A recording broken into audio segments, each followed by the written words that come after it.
Afro Tales podcast is a part of the Connected Podcast Network. Ahoy, my friends. Welcome aboard the Afro Tales podcast. I'm your storyteller, Montezumas. Join me as we explore the tales that grew from the people of indigenous and African descent in the Americas and the Caribbean.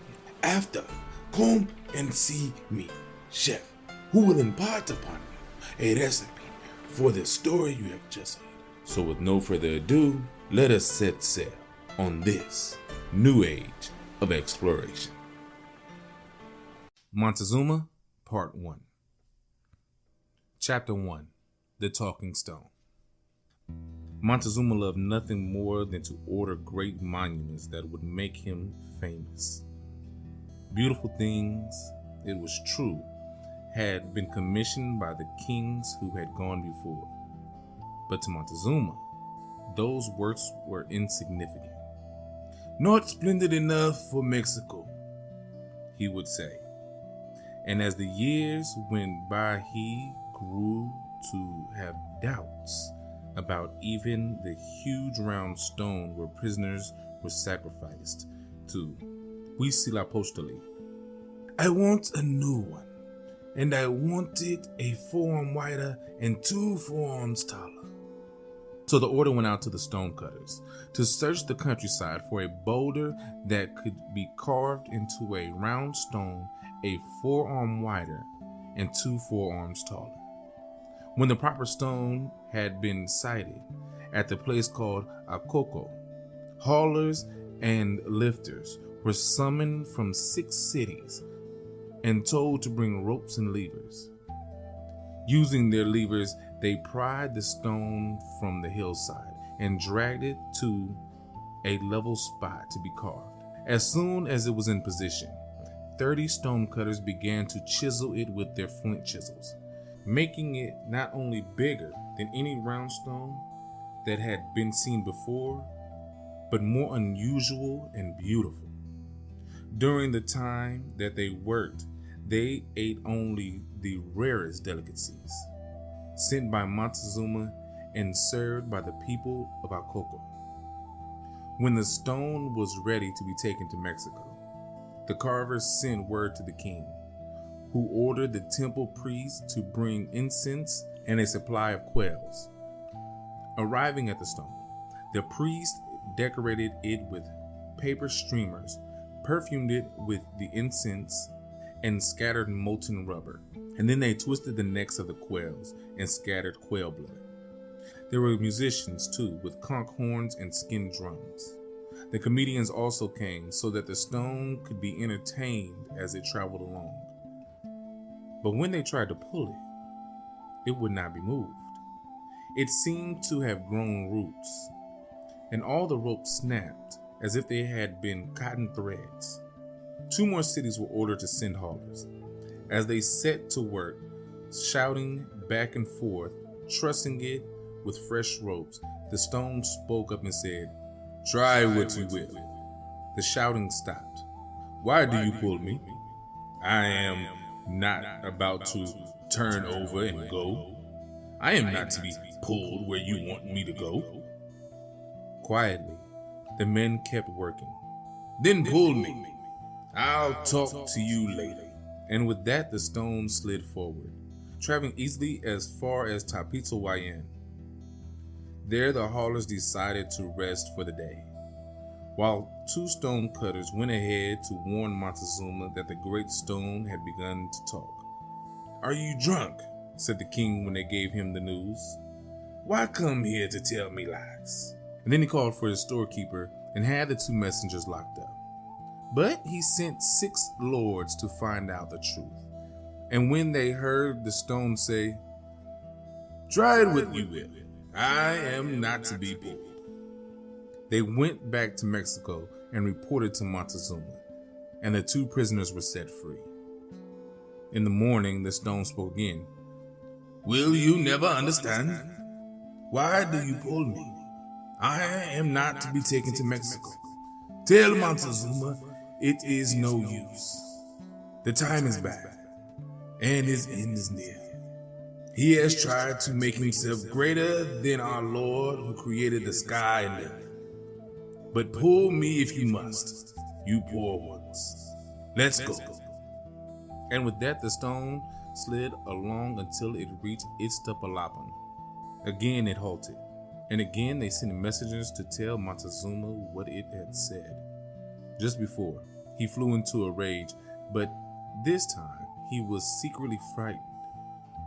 And although he refused to give the messengers credit for bringing him the truth, he stopped short of jailing them and told them to go back and carry out his orders. The next morning, as the haulers picked up their ropes, they found that the stone once again moved easily, slid as far as the causeway that led to Mexico. Advised that the stone had reached the other side of the water, Montezuma sent priests to greet it with flowers and incense, also to appease it with blood sacrifice in case it might be angry.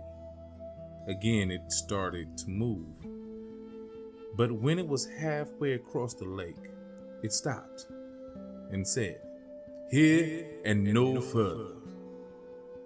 And although the causeway was made of cedar beams 7 hands thick, the stone broke them, crashing into the water with a noise like thunder. All the men who were tied to the ropes were dragged down and killed, and many others were wounded. Told what had happened, Montezuma himself came onto the causeway to see where the stone had disappeared. Still thinking he would carry out his plan, he ordered divers to search the bottom of the lake to see if the stone had settled in a place where it might be hauled back to dry land. But they could not find neither the stone itself nor any sign of the men that had been killed. The divers were sent down a second time, and when they came back, they said, "Lord, I see a narrow trace in the water leading toward Alcoco." "Very well," said Montezuma. With no further questions, he sent his stone cutters back to Alcoco to see what they might discover. And when they returned, they reported no more than what the king already knew. Still tied with his ropes and scattered with incense and blood offerings, the stone had gone back to the hillside where it had originally been found. Then Montezuma turned to his lords and said, "Brothers, I know now that our pains and troubles will be many, and our days will be few. Just as with the kings that have gone before me, I must let myself die. May the Lord of creation do what he pleases."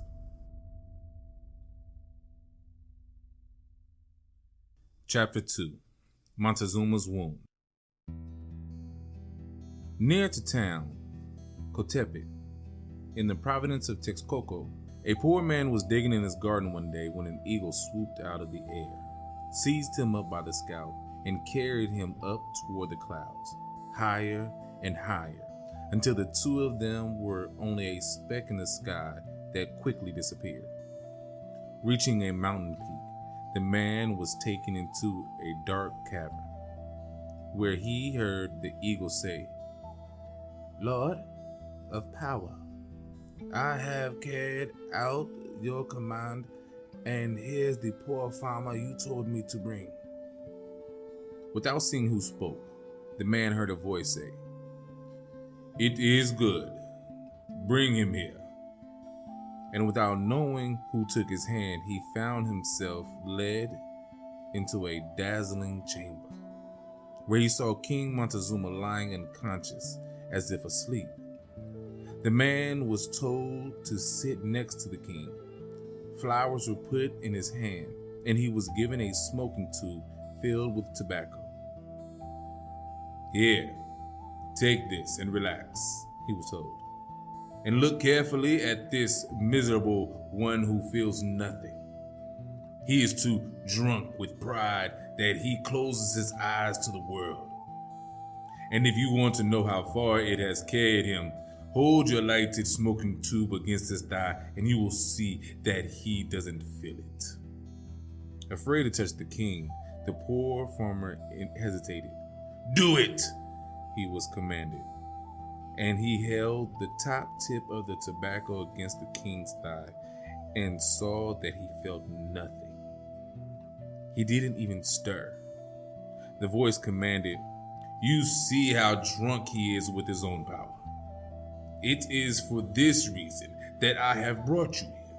Now go back where you have come from and tell Montezuma what you have seen and what I ordered you to do, so that he will believe you.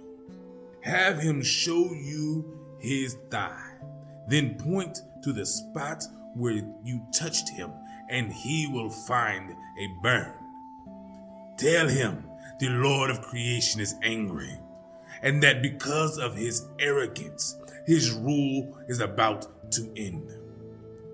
The time is short. Say to him, enjoy what is left." With those words, the eagle reappeared, took hold of the man's scalp, and carried him back to his garden. "Listen to me, poor farmer. Do not be afraid. Strengthen your heart and do what the Lord commands, not forgetting a single word he had told you to say." Then the bird rose into the air and vanished. The poor farmer stood amazed, but with his digging stick still in hand, he went straight to Mexico and asked to speak to Montezuma. Given permission to enter, he bowed his head and said, Lord, I come from Cotepec, and while I was working in my garden, an eagle came and took me to a place where there was a Lord of great power. He made me sit down where it was bright and shining, and you were there beside me. Then he gave me flowers and a lighted smoking tool, and when it got hot, he commanded me to hold it against your thigh. I burned you with it, but you felt nothing and didn't move. He told me you didn't know what was happening because of your pride, and very soon your rule would come to an end, and you would be in trouble because your deeds are no good, my Lord. Then he told me to come back and tell you what I have saw. The time will be short. Enjoy what is left. Remembering a dream he had the night before in which a poor man had wounded him with a smoking tool, Montezuma looked down at his thigh and saw that he had been burned.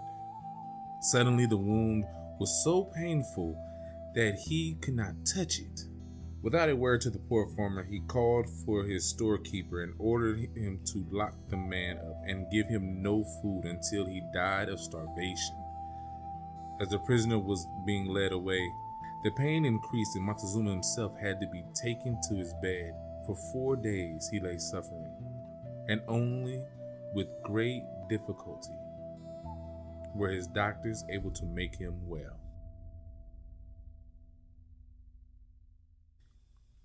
Chapter 3: 8 Omens. 10 years before Spaniards arrived, the sky omen appeared for the first time. It was like a fire tassel, a fire plume, a shower of dawn light that pierced the sky, narrow at the tip, wide at the base. Rising in the east, it reached all the way to the sky's center, the heart of the sky, right to the sky's heart, and so bright when it came up that it seemed like daybreak in the middle of the night.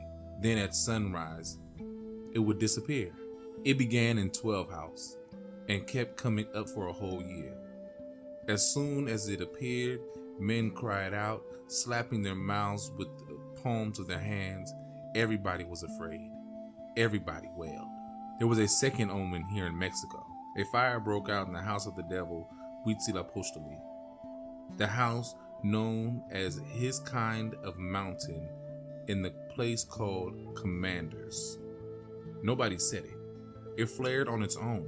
When it was first noticed, the wooden pillars were already burning, and the fire tassels, the fire tongues, the fire plumes were shooting out, licking the whole temple.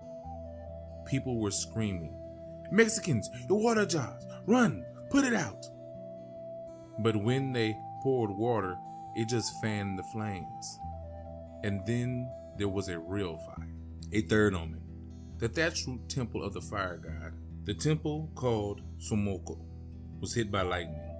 It was considered an omen because there was no heavy rain, just a sprinkle.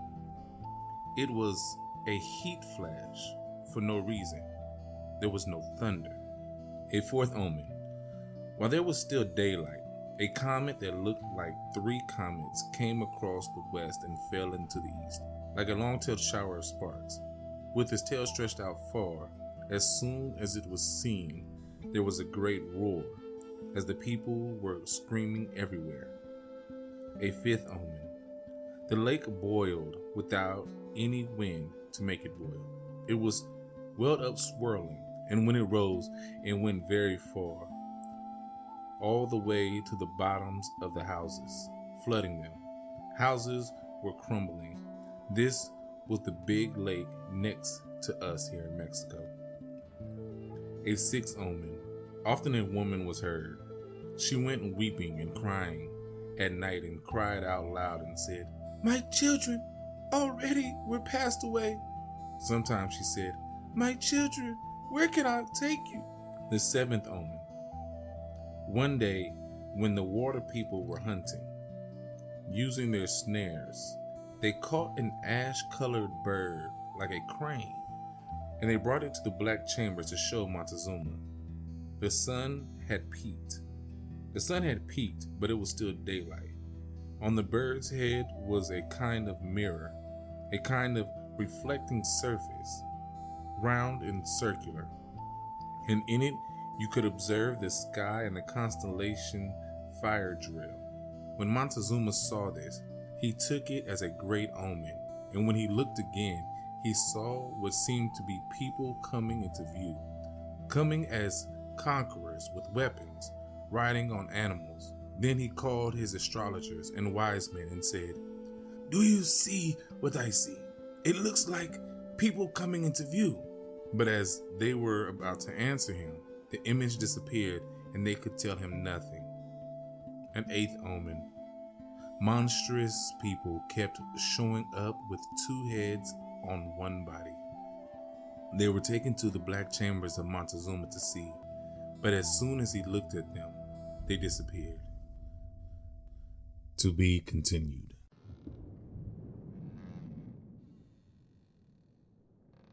Wow, so this is the beginning of our journey down Central America for the first time, and from the book Latin American Folktales by John Beirhorst. This is part 1 of a short 2-parter of Montezuma's story.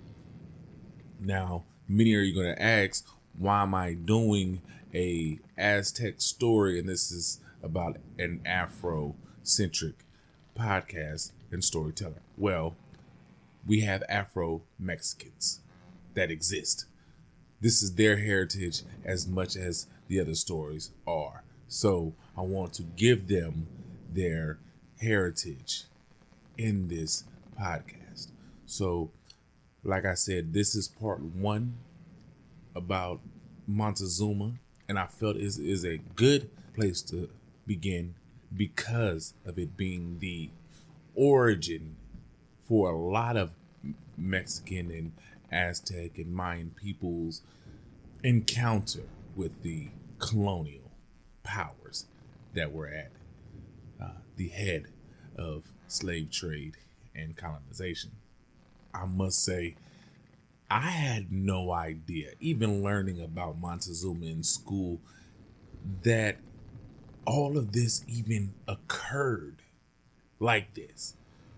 Most of us may know in school, we hear about, oh, yeah, Montezuma was kind of an idiot. He thought Cortez was Quetzalcoatl, and that's how Spain took over Mexico. And that's pretty much how it went for many of us in school. So for this story, to give a more in-depth understanding of Montezuma and him already knowing that his end is to come. He is to be the last. And there were omens and people coming to tell him, like, yeah, this is the end of our dynasty. This is the end of our kingdom. The weight that he had to have on his shoulders to see that in his lifetime, or by the end of his lifetime, I should say, that the Aztecs would be done as far as being an empire. That is fascinating and sad, to say the least. How would you feel to know that you are the last of an empire? Many of us don't even understand what it means to be the last of our bloodline, let alone be the last of a whole empire, like a kingdom. You know, I know personally, having sons to pass on the name was so important to me, because I didn't want to be the last, as far as I knew, the last of my family line. And that had to be tough for Montezuma to feel like he's the last and know it. Wow. I can't wait to see how part 2 ends. I mean, we all kind of know, but yeah.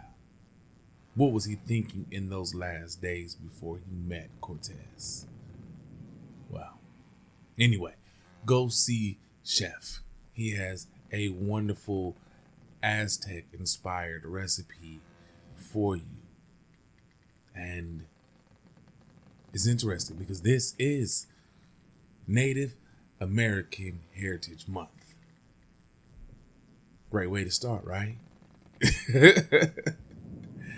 And as always, have a blessed day.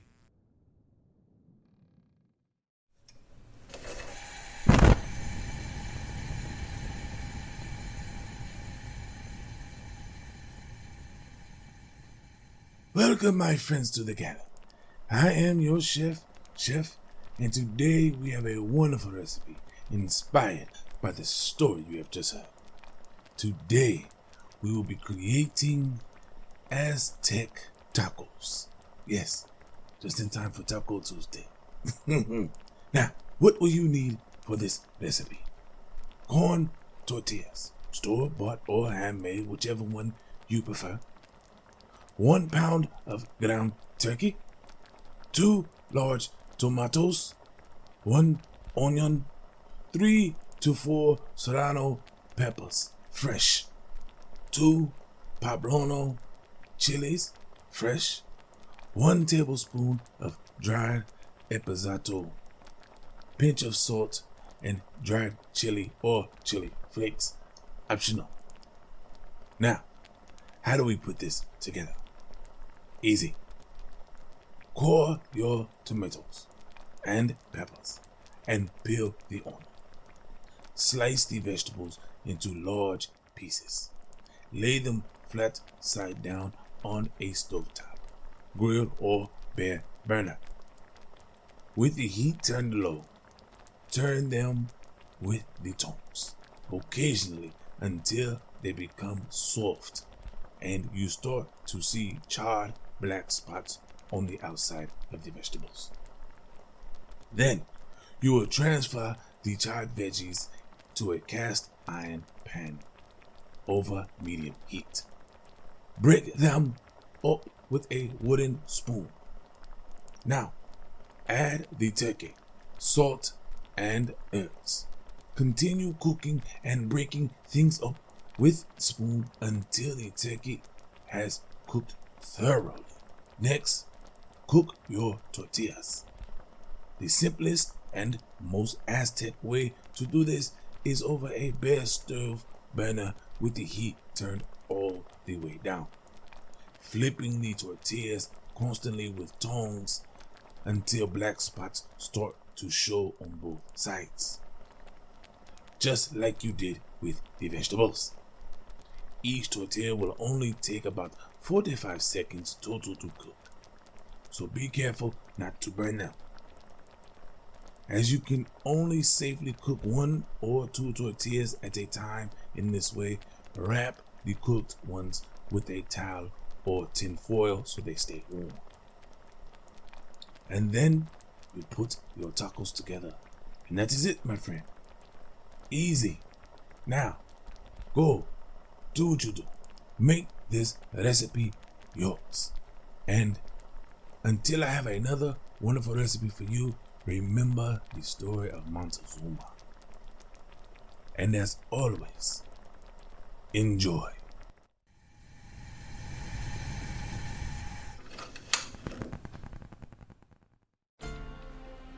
Thank you for joining us on this voyage. Thanks to Art by Chalet for the logo, episode, and t-shirt designs. You may also get a t-shirt and other items on tpublic.com.